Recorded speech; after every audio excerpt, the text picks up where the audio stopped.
Welcome to our lesson on division of polynomials.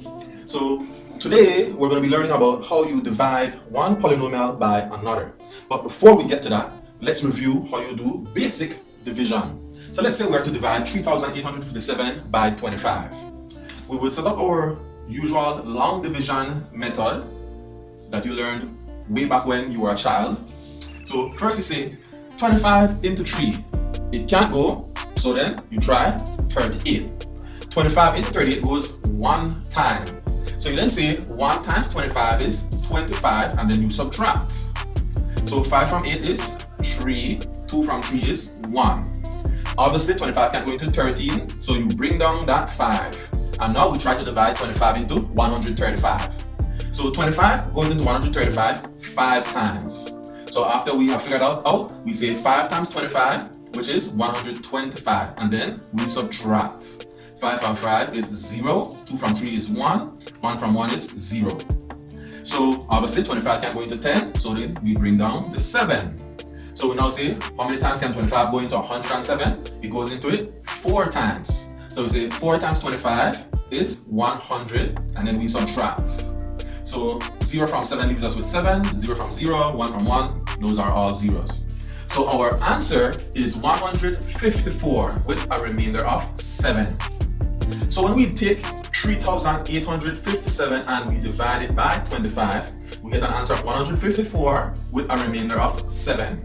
We say that 3,857 is our dividend, 25 is our divisor, 154 is our quotient, and 7 is what we call our remainder. It is important to note that if you were to multiply the divisor times the quotient and then add the remainder, it will give you back the original dividend. So now that we have reviewed how to divide basic numbers using long division, let's get into dividing polynomials using long division. Okay, so in this example, we are to divide x cubed minus x squared plus 3x minus 2 by x plus 2. So we set it up like our usual long division problem. This is our divisor, x plus 2, goes on the left there. Our dividend, x cubed minus x squared plus 3x minus 2, goes under the division symbol there. And then we say x cubed divided by x. We don't worry about this plus 2 for now. We just say x cubed divided by x. So what is x cubed divided by x? That is x squared. So then we put x squared over x squared term here. Then, just like in regular division by whole numbers, we take this x squared and we now multiply it by our divisor. So x squared times x gives us x cubed. X squared times positive 2 gives us a positive 2x squared. And then we subtract. So x cubed take away x cubed, those cancel each other out. Negative x squared take away a positive 2x squared will give you a negative 3x squared. Then next step, we bring down that plus 3x and we continue the process. So we say negative 3x squared divided by x, that's going to give us a negative 3x, and then we take that negative 3x and we multiply by the divisor.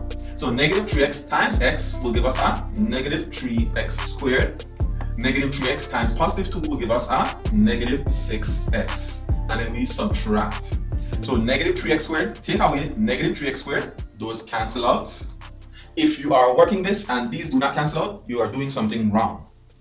3x take away a negative 6x gives us 9x, and then we bring down the next term, which is negative 2, and we continue the process. So we say 9x divided by x gives us a 9, and then we take that 9 and multiply by the divisor.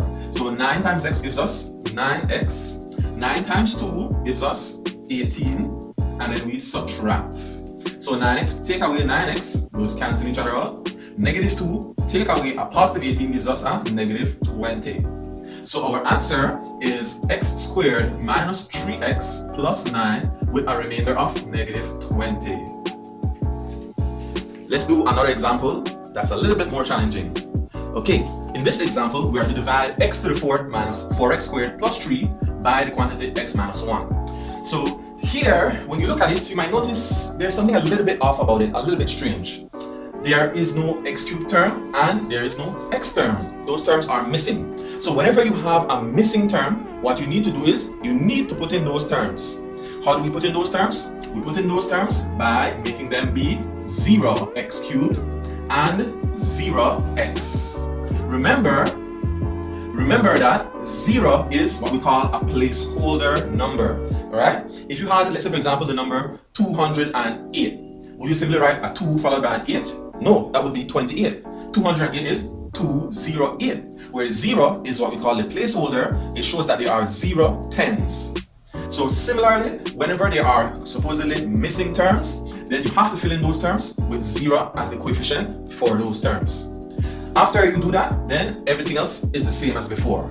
So we say x to the 4th divided by x. Well, that's just going to give us x cubed. We multiply times the divisor, so that will give us x to the 4th minus x cubed. We subtract. These leading terms here should always cancel out. If they do not, you're doing something wrong. Then 0 take away -1 is +1, so that's going to be x cubed. We bring down that -4x squared, and we repeat the process. So x cubed divided by x is going to give us x squared. X squared times the divisor is going to give us x cubed minus x squared. We subtract, those cancel out. -4 take away -1 gives us -3x squared. We bring down the 0x and repeat the process. So 3x squared divided by x, -3x squared divided by x gives us a -3x. And then we multiply by the divisor. So -3x times x minus 1 is going to give us -3x squared plus 3x. And we subtract.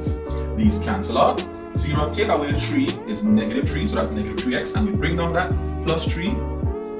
And we do the process one last time. So -3x divided by x gives us a -3. We multiply by the divisor, we get -3x plus 3, and then we subtract.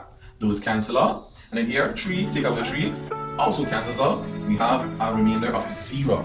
Or in other words, it means that x minus 1 is what we call a factor of x to the 4th minus 4x squared plus 3. It divides into it evenly, with the answer being x cubed plus x squared minus 3x minus 3. When working by long division, it is important to note that we usually put our x cubed terms or x squared terms and x and so on and so forth over those terms of the dividend. Alright? It doesn't have to be that way, but to make your working look nice and neat and keep it in order, it is best that you do that. Next, we're going to be learning another method to divide polynomials, what we call synthetic division. Okay, so now we're going to learn how to use synthetic division, as it is called, to divide polynomials. Let's use the same example as the previous one. Whenever we do it by synthetic division, we don't do all those same steps as you saw with long division. It's only numbers that you'll be using, no x's. You'll see exactly what I mean shortly. So the first step in using synthetic division is you take your divisor, which in this case is x minus 1, and you set it equal to 0, and then you solve for x. So if we were to solve for x, this is an easy case here. It would simply be x is equal to 1, because only 1 take away 1 is 0. This one is important. What we're going to do is we're going to take our dividend and we're going to write down only the coefficients. So again, here, since you notice there is no x cubed term that is written and no x term that is written, then those coefficients are 0. So the coefficients of the terms here are 1, 0, -4, 0, and 3. And we are going to divide those by 1 in a systematic way. So what we do is we first bring down whatever this first term here is. So whatever the first coefficient is, we bring that down, and that's our starting point. So coincidentally here, this happens to be 1. Now the next steps, they go as follows, and they are repeated.